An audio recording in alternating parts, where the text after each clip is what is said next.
with a single catastrophic breakdown. A dome of high pressure anchored itself over Scandinavia on December 22, 1962, setting off a chain reaction that would lock Britain in Arctic cold for over 2 months. The Met Office, tracking synoptic charts by hand, watched as Atlantic storms veered north, unable to break through the wall of still air. Instead of the usual procession of mild, damp westerlies, a relentless flow of easterly winds swept across the North Sea, drawing bitter air from Siberia and the Arctic straight into the British Isles. Temperatures plummeted night after night, reaching -22.2 degrees Celsius at Braemar in Scotland by January 18th. With the jet stream displaced far to the south, the Atlantic's warmth was shut out. Each weather front that reached Britain stalled and died, shedding its moisture as snow. The snow did not melt. There was no thaw, only a slow accumulation as the ground froze hard beneath a deepening white crust. From late December until early March, much of England and Wales saw snow cover that never lifted. In Reading, snow lay on the ground for 38 days, 5 times the modern average. Across the South and Midlands, rivers and canals froze, and in some coastal towns, even seawater turned to ice. The Met Office climatologists would later rank this winter among the 3 coldest since records began in 1659, surpassed only by the winters of 1683 to 1684 and 1739 to 1740. The block's persistence was extraordinary. From December 22 until the first week of March, Britain remained under the grip of this atmospheric stalemate. Each clear night, radiative cooling over snowfields sent temperatures lower still, compounding the freeze. This atmospheric blockade did more than bring cold. It strained every part of the country's infrastructure, from railways to power lines, and set the stage for cascading disruptions that would touch every corner of daily life. Boxing Day, 1962. Temperatures stayed well below freezing as darkness crept over the rail lines north of Crewe. At Winsford, the Liverpool to Birmingham train, led by an electric locomotive, ground to a stop at signal 114. The driver stepped out into the biting cold, breath hanging in the air, and reached for the lineside phone to call Coppenhall Junction. The signalman's answer was grim. Points ahead were frozen, congestion was mounting, and no trains could move until the blockage cleared. Inside, nearly 300 passengers waited, coats pulled tight, unaware that another express was drawing closer from behind. The midday Scot, running from Glasgow to London with 13 coaches and over 500 people aboard, approached the same stretch. Its driver, Russell, halted behind the Birmingham train at a red signal. Regulations required him to contact the signalman before moving. He tried the signal telephone, but the line was dead. All upline phones had failed minutes earlier, likely frozen or shorted by ice. With no way to communicate and pressure to keep the schedule, Russell invoked the emergency stop and proceed rule, meant for rare situations and only with extreme caution. He moved forward, but not at the slow crawl the rule demanded. Ahead, signal 110 switched from red to yellow, cleared for the Birmingham train, which had just begun to move. Russell saw the yellow aspect and, misreading it as permission to accelerate, picked up speed. In the darkness and blowing snow, the rear of the Birmingham train appeared suddenly, a black mass looming out of the night. There was barely time to brake. At 6:01 in the evening, the midday Scot crashed into the rear coaches at 15 to 20 miles per hour. The impact shattered couplings and telescoped coaches. 18 passengers died instantly or within minutes. Dozens more were injured. Circuit breakers tripped, alerting signalmen. In the freezing night, a nearby farm shed became a makeshift mortuary. The Ministry of Transport inquiry would later reveal a chain of frozen points, failed phones, and human judgment stretched to breaking. On the uplands of Dartmoor, the cold was more than an inconvenience, and it was a matter of life and death. In the days following the blizzard of December 29th and 30th, snowdrifts reached 6 meters, swallowing stone walls and barns, turning familiar lanes into blank, impassable corridors. Villages vanished behind white barricades. Roads and footpaths disappeared. Farmhouses that had stood for centuries became islands in a frozen sea. For the farmers, the silence was not peaceful. It was the sound of animals trapped beyond reach, herds and flocks scattered across fields now buried under snow. On Dartmoor alone, 6,000 sheep and cattle went without food for 4 days, their hay and silage stores cut off by drifts too deep for any tractor or horse. By the second night, the only way to reach them was from the air. Royal Air Force helicopters, pressed into service by desperate calls from the Ministry of Agriculture, dropped bales of hay and sacks of feed into white fields. The pilots navigated by memory in the shape of hedgerows barely visible beneath the snow. Even so, many animals would not survive. When the thaw finally came, the scale of loss became clear, carcasses revealed in the melting drifts, a grim tally of a winter that offered no mercy. Farmers spoke of helplessness, of walking out each morning to see another dozen sheep lost, or a barn roof collapsed under the weight of ice. Some families burned their last coal in kitchens colder than the outdoors, rationing food and paraffin, waiting for a snowplow or a passing military convoy. In the uplands, isolation was measured not just in miles, but in days without news, weeks without mail, and the growing certainty that help might not arrive. Survival depended on neighbors sharing what little they had: fuel, food, a working radio. Relief sometimes came in the form of a single army lorry, headlights pale against the drifts, bringing bread, milk, or medicine to a village unseen for a fortnight. The hardships of the countryside often went uncounted, their scale hidden beneath the snow, but the toll on rural life was as real as any headline from the cities. By New Year's Eve, the freeze had pushed city life to the edge. Across Britain, 200 major roads and 25,000 miles of highways were blocked by snow or ice. Buses and lorries were abandoned at odd angles, engines frozen solid with only the scrape of shovels and the distant hum of a single snowplow breaking the silence. In Manchester, London, and Birmingham, household taps ran dry as water mains froze beneath the streets. For thousands, the only source of drinking water came from corporation carts trundling through neighborhoods, with families queuing in the cold for a few gallons at a time. Inside homes, the cold crept in. Ice formed on the inside of bedroom windows, and in some flats, water froze in the toilet cisterns. Coal deliveries, already stretched thin by blocked roads, began to fail.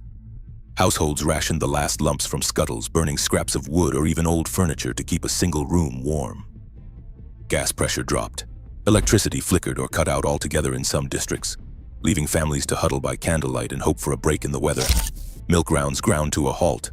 Delivery vans could not get through side streets, and even when farmers managed to milk their cows, the bottling plants and dairies were paralyzed by transport failures. In some areas, milk spoiled or had to be dumped, while city children went without. Rubbish piled up on pavements, uncollected for weeks. Postal deliveries slowed to a crawl, and newspapers arrived days late or not at all. Municipal workers faced a losing battle. Crews dug out hydrants, thawed pipes with blow lamps, and tried to clear main roads, but the sheer scale of the freeze overwhelmed every effort. Public notices urged residents to conserve water and share coal. In council offices, emergency meetings stretched late into the night, searching for solutions as the city's basic systems buckled under the weight of the cold. For millions, the crisis was no longer a headline from the countryside. It was the daily reality, unfolding in every street and every home. Extreme winters still threaten Britain as climate change fuels unpredictable swings between flood and freeze. The Big Freeze isn't just history, it is a warning. Infrastructure, communities, and lives all remain vulnerable. What we learn from the past shapes how we survive the next storm. Share your thoughts below. A January night. Wind claws at the house until the walls pulse and groan. Snow presses tight against every window, every door. The fire shrinks. Breath clouds the kitchen air. In 1881, this suffocating cold swept through Britain, paralyzing families inside their own homes as the snowstorms sealed them off from help, from warmth, from life itself. It wasn't only the cold that killed, it was what the storm cut people off from. Inside, the cold presses from every side. Walls shudder as the wind finds every gap, each gust driving a fine dust of snow through the cracks and seams. The jug on the table is rimmed with ice. The water inside has turned solid. A single coal fire burning low throws little warmth. The room is dim, the air so cold that breath hangs in pale clouds above the blankets. Mother and child draw closer, layers of shawls and coats pulled tight, but the chill seeps through everything. Coal is precious, only a few lumps left in the scuttle. Each piece must last. She hesitates before feeding the fire, knowing what remains must see them through the night. The silence is heavy, broken only by the pop of a cinder and the distant groan of the wind. In some houses, the frost creeps along the walls, painting them with white. The kitchen floor is dusted with snow that has slipped in around the doorframe. Outside, the snow piles higher, pressing against the door, making it harder to open with every hour. Inside, the family waits, watching the last embers glow, listening to the storm's slow siege. Every breath is a reminder of how thin the barrier is between warmth and the world of ice beyond. A decision must be made. The last of the bread is gone, and the coal scuttle is nearly empty. Wind rattles the window panes. Someone stands at the door, scarf wrapped high, boots pulled on with stiff fingers. It's not courage that sends them out. It is hunger and need, a duty that cannot wait for the weather to pass. The handle is cold as iron. When the door opens, the blizzard surges in, swirling snow across the floor, stinging faces, making the hallway vanish in a haze of white. The family inside watches as the figure steps out, coat flapping, head bowed against the gale. The door is forced shut once more. Snow already piles in the corners, driven by the wind through every crack. Within minutes, the threshold is rimmed with drifts. Each gust heaps more against the wood, packing it tight, inch by inch. Inside, the silence grows heavier. The fire burns lower. The outline of boots fades from the step, lost beneath the rising snow. Soon, the door will not open at all. The storm presses in, sealing the house from the world, leaving those within to wait and wonder if the one who left will ever return. Lanes disappear beneath a white plain. Where hedges once marked the edge of the road, there is only a smooth, drifting surface. No shapes, no shadows, just the rise and fall of snow against the sky. Paths that led from cottage to village vanish overnight, buried so deeply that a person could walk above where fences and shrubs once stood. Doors that opened easily yesterday are now pressed tight by drifts, the wood bowing inward beneath the weight.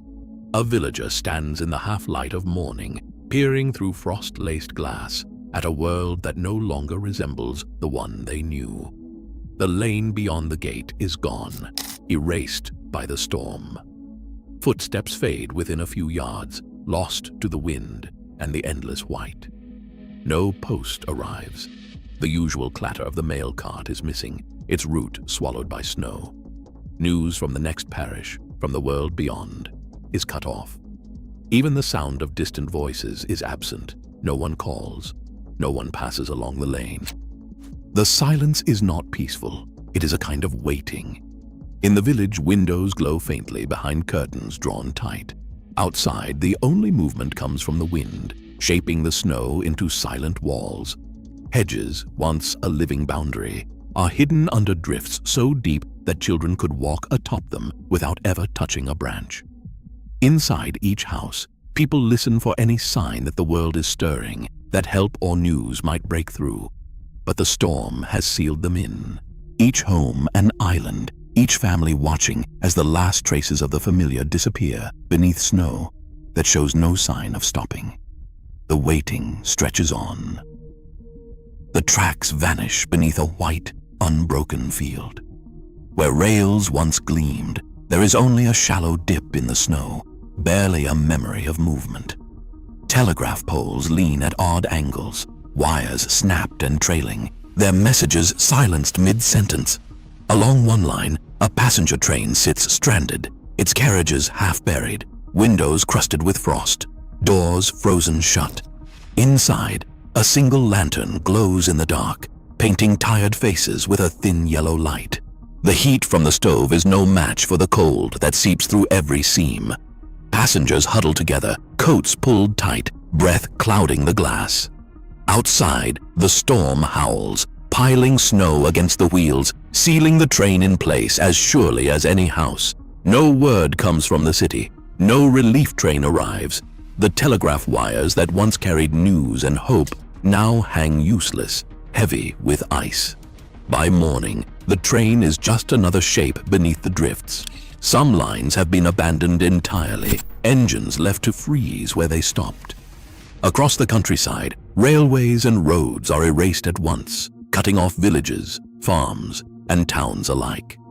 The world beyond becomes unreachable, not by distance, but by the weight of snow and the silence of broken wires.